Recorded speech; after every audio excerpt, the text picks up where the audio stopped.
It's a Work Riders Day. This Tuesday meet, we have racing out at the Vaal. It's a classic race meeting, as you know, on the classic track. We'll race the first over 1,000 metres up the straight. Social media follows, please follow us on Twitter. Waited to Win is our handle. And we've also got a WhatsApp number that's on your screen as well. You can just jot that down, send your name and your email address to us, and we can engage with you going forward. Just to advise you that we are doing this Tuesday show on Monday morning. We're changing our format a little bit now. As from Wednesday, we will record the night before. So Tuesday night, we will send out Wednesday's information, and Wednesday night, we will send out Thursday, and Thursday night, we'll send out Friday, and Friday night, we'll send out the weekend. So we'll send it out all in advance, barring on a Monday morning. Okay. That's basically where we are at the moment. Let's go to Darren Burrows, Daryl Marie. They're joining me. So, hi, Darren. Let's chat about the Tuesday card. I see the Fortunes have got an odds-on favourite to win the first.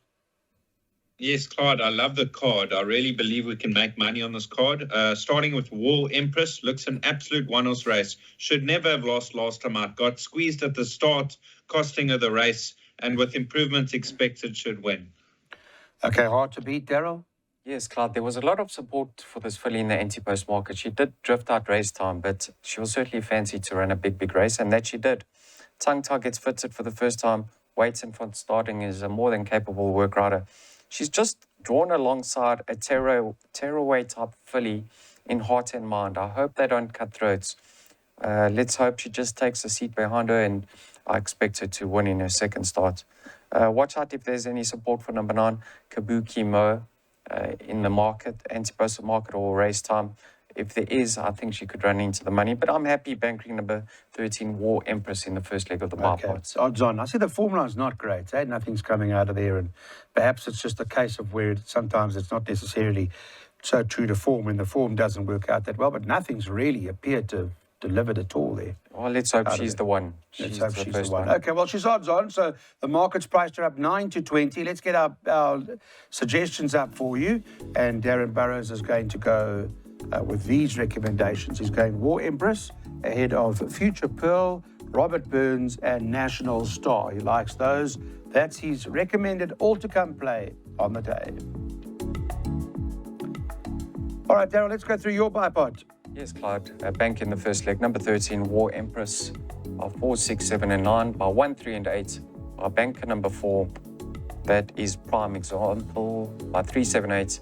By banker 3 at the back. That's Future Pearl. That perm will cost you 36 Rand.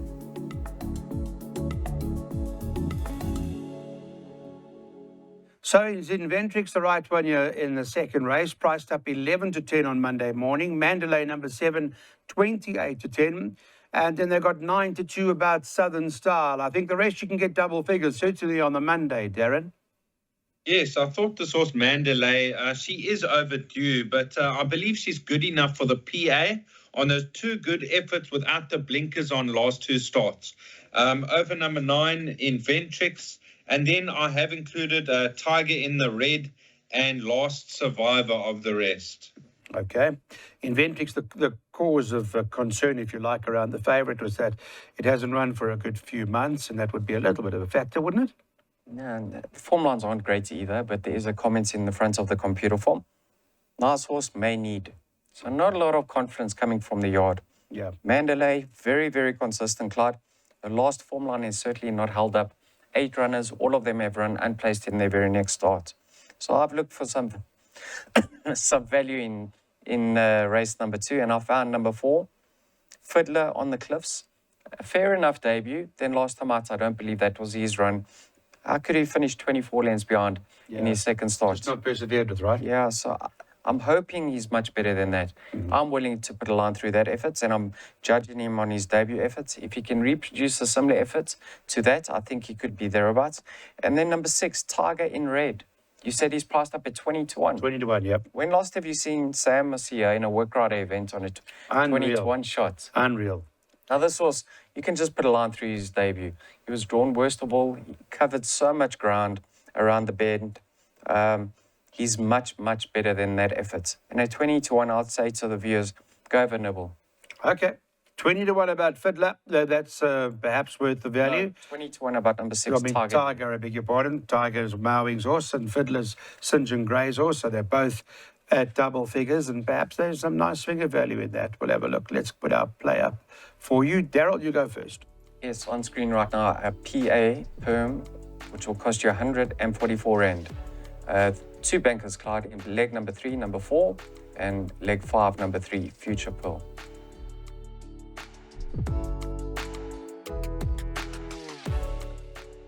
All right, Darren told me earlier that he found the card easy. Darren, let's go through it.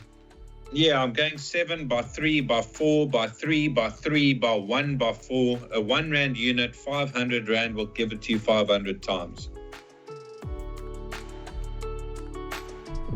Welcome back. Let's get on to the third now. It's time for our pick sixes. It's a classified stakes over 1,200 meters. Let's take a look at the market for you on this Monday morning, what the guys are recommending.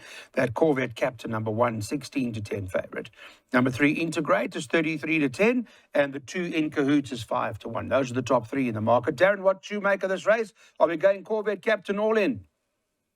Well, Clyde, I don't know the work rider, Marcel Pelé. I think it could be his first ride, if I'm not mistaken. So I'm always wary of that, jumping from a deepest draw. I'm leaning towards Integrate from a good draw. I thought last time I had very good effort behind Kalahari Blue. And number 8, After Hours, not out of it on his recent form. Okay, so you want to go a bit wider because you're unsure about the rider. Daryl, what's your concern? Yeah, that has to be a concern. He's yet to ride a winning race. But that stable's really doing well at the moment, Clyde. And I think this track and trip will be ideal for him. The pace should be on with the likes of Lulu's Boy, West Coast Lover. They tend to string them out. I'm also in the camp of Integrate and After Hours. After Hours, you can see his form since returning from a break. He's put in 3 very consistent runs, and he's going to be my narrow first pick ahead of the likes of Integrate and Corvette Captain. Okay. Just a reminder to know that we are looking at race number 3 right now. So just we are going to ask you for a pick 6 slide for race number 3 because that's what we need from you. In terms of that, and I'm talking to my producer in my ear because we're having a conversation, so that you know what's going on. All right, so we've heard there's some concern about the fact that the favourite's got a rider on who has, as I understand it, ridden, but the concern is what? Perhaps not enough, hasn't got enough experience, maybe. Is that the reservation? Just yet to ride a win. Just yet to ride a winner. But has participated in work rider races. Yeah. Yeah. All right, cool. That's the latest from the boys. Okay, well, let's get on to our pick sixes, the third. The plan from Daryl, you go first. Yes, I'm going the field in the first leg. If you want to take a smaller perm and take a chance with numbers 1, 3, and 8, that should hopefully get you through. Bank of the 4, prime example in leg 2. In the fourth leg, I'm bankering number 3, Future Pearl. By 1 and 4, by 4 and 9, that perm will cost you 256 Rand. All right, Darren, your turn. 1, 2, 3, 4, 8 by 1 and 4 by 3, 4, 7, 8 by 3 and 4 by 1 and 3 by 4. It's 160 Rand perm, 400 Rand 2.5 times.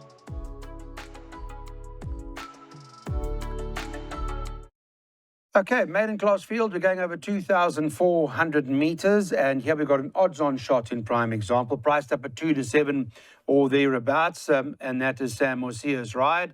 And as we've seen through the exotics, this does appear to be the good thing on the card. Is that right, Darren? Oh, I thought a 2-horse race, Clyde. I'm prepared to include a horse like Harold the Duke in with him. They've met before. There was 2 lengths separating them. That was over 2,000 meters, and Harold the Duke is 2.5 kilos better off. So on collateral form, there's not much separating them. And prime example's best form has come over 1,800, where he gives a good finish. His 2,000 meter form, he's pretty much been a bit one pace late, so he's going the 2,400 meters. Obviously, the class of the field is very weak, so he may prove a runaway winner. I'm prepared to include Harold the Duke with him. Interesting, because that form to Arlington Action is very good. Arlington 1, Master of Coin 1, Romeo's Magic 1. Form's very strong. Clyde, he was beaten 21 lengths. But can we forgive him for that run? Yeah. You have to take note that he's been gelded. I'm just leaning towards prime example now. Darren touched on the fact that there's very little separating them on paper, but what's going to be in prime example's favour is the racing fitness. And I think that's what will take its toll for Harold the Duke in the latter stages. So for me, I've banked a prime example. I'm not saying he's worth a bet at his current odds. He should certainly drift in the market, but I think he'll win. Okay, well, it's interesting. Yes, there is some confidence about the favourite, but there's also some doubt. And Harold the Duke is the next best in the race. Interesting. Let's have a look at what the boys want to do here then. From Daryl's jackpot. Daryl, you bankering first leg. Yes, and I also think prime examples better for me is with the blinkers. And on that occasion where they met, he didn't have them fitted. So yes, a confident banker in the first leg of jackpot 1. Number 4 by the entire field. By banker 3 Future Pearl by 1 and 4. That's a 18 Rand per.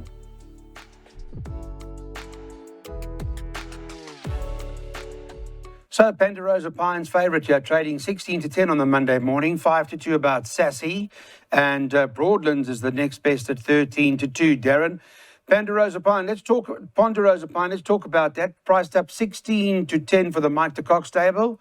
Got Mr. Mabaya in the saddle. What do you think?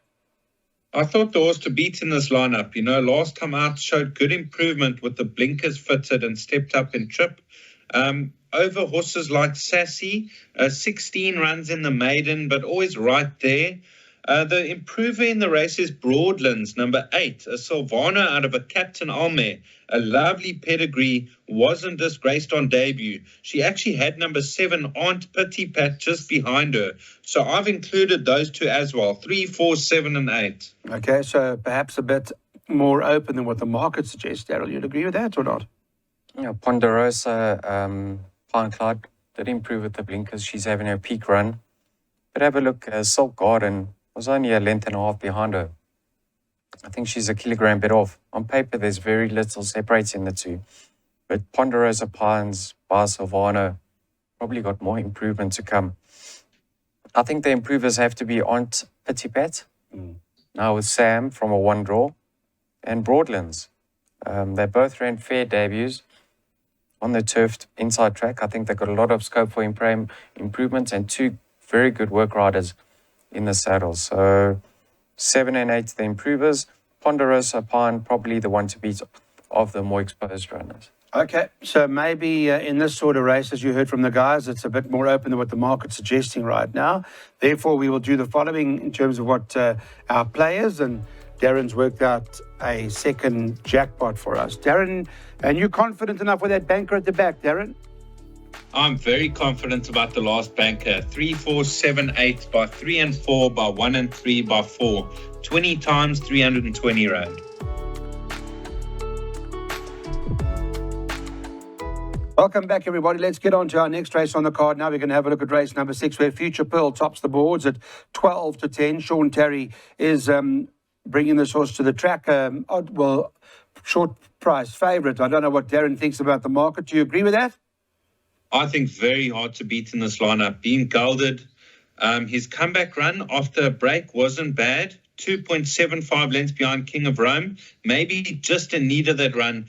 But on the strength of his form, he should take a power of beating over Breakpoint, who's open to improvement. Okay. So you're very big on Sean's horse. I see there's a winner from the Ottalukian we saw come out and won. The likes of Gregory McGregor and Labrusca come out to run places. So at least the form's working out well. To me, he's probably the best bet on the card, Clyde. Okay. Please take note, he is now being fitted with a set of blinkers. So he's a Right. blinker strike in need of his comeback start. I don't know if you recall, Sean Terry, after his second start, said, I'm putting this horse away. I actually think he's quite decent. He's not showing me what I believe he's capable of. And if he was in need of his comeback runner, stripped much fitter, Joe Guanguiza in the irons, blinkers on, one of the best bets on the card.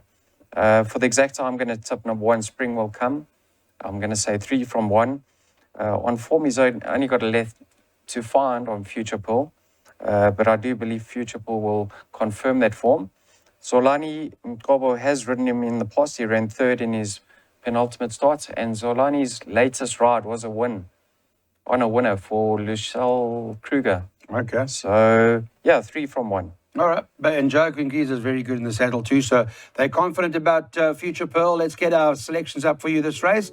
And Darren Burrows recommending a pick 3 in this particular outcome, where he goes, go 3 the 3 here, then the 1, then the 4. Maiden class field over the 1450 metres on Monday morning when we did the show, or doing the show. This was Robert Burns is top of the boards for the Crawford Yard, 16 to 10. Then you got Wabana Creek, a second choice at 22 to 10. And Thermopylae, number 5 in the card, is at 9 to 2. 6 to 1 about What Say You, the 6 horse for St. John Grey. And then 10 to 1 and better about the others. All right, Darren, I come to you. I know you've been fairly confident throughout the day. What's your first choice? I'm very confident about this horse, Robert Burns. You know, he came to the course with quite a reputation in Cape Town. And, you know, he ran some really good races. Short head behind Kapuzina, Fair Advantage. Last time out, he travelled 5 deep around the bend. He couldn't find a finish from there. So put a line through that last effort. On the strength of his form, he should win. All right. So that's the right one in the race. Tell us about this horse. Yes, Darren touched on everything, Clyde. You know, probably a change is as good as a holiday. Now that he's moved up to the Highveld, he could certainly start showing his connections what they thought he was capable of, because I'm sure they expected him to win a few races by now. I think I found some value here in number 4, King of Venus. Blinkers go on, tongue tie goes on. Have a look at his debut. That was his best effort to date. It was over the 1200. Comeback start was fair. Last time out, possibly over a distance too far for him. So he's having his peak run. He's coming back in trip.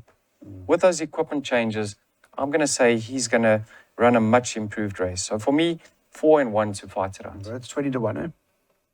Yep. So that you know. Thank you. All right. Okay, 20 to 1, King of Venus, Daryl says, but Robert Burns the one to beat. Let's see how that goes for the Crawford stable. And the recommended swinger then is pretty much as discussed, 1 and 4.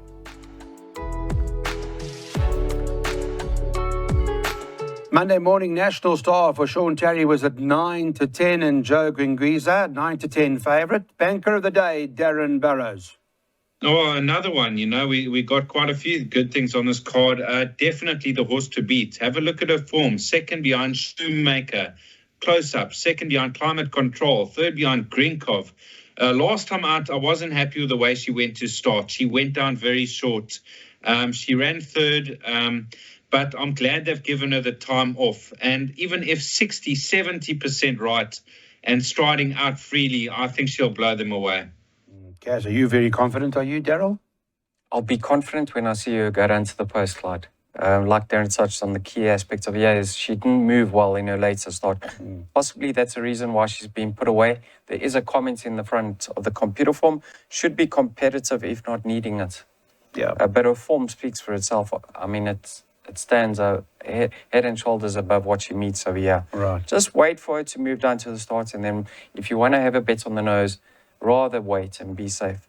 There's no doubt the improver in the race is number 9, Alice May. Water Winter out of that mare, Flirtation. Don't know if you remember her, Clyde. Yeah, very much so. Yes. She had the Summer worst Cup, draw to wasn't contend. she a Summer Cup horse winner? That's correct. She had the worst draw to contend with on the inside track, over 1200. Now been stepped up to 1450 from a good draw. She has to improve. So for me, it's a case of 4 and 9. 4 and 9 from Daryl's side. Favourite does look hard to beat, if not in need of the run. And this is the recommendation then for our last race. Darren Burrows is quite keen, as is Daryl. Hopefully she moves well to the gate. And if not in need of the run, we think this will win.